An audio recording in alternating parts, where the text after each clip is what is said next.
Je m'appelle Xavier Lante, je suis en Lettonie depuis 2016. Je suis professeur à la Stockholm School of Economics à Riga. Les traditions ne sont pas la même, comme l'Igo, par exemple à Iani.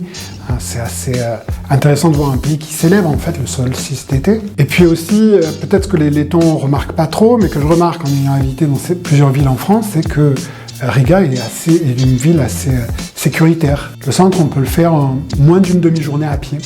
Et c'est vraiment un sentiment assez plaisant de quasiment avoir l'impression de vivre dans un grand village où tout le monde se connaît. Je rencontre souvent des gens dans la rue, des amis. Donc on s'arrête pour discuter, etc. Quand je fais les courses, ou qu'on sort dans un bar ou quoi.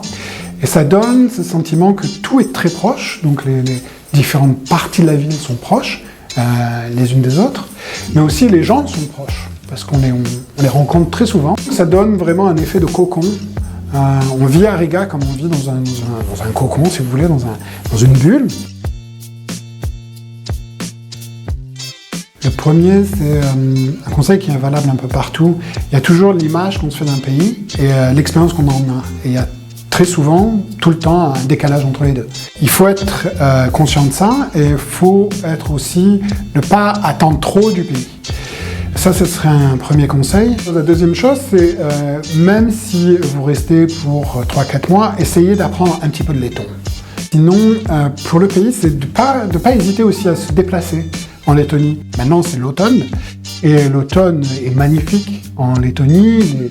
Les arbres, le feuillage change de couleur. Et il y a quand même, la Lettonie est connue pour ses forêts, pour les prairies aussi, il y a des rivières, toute la zone côtière en fait. Et il y a une histoire qui est riche en Lettonie, c'est de ne pas hésiter à sortir de Riga.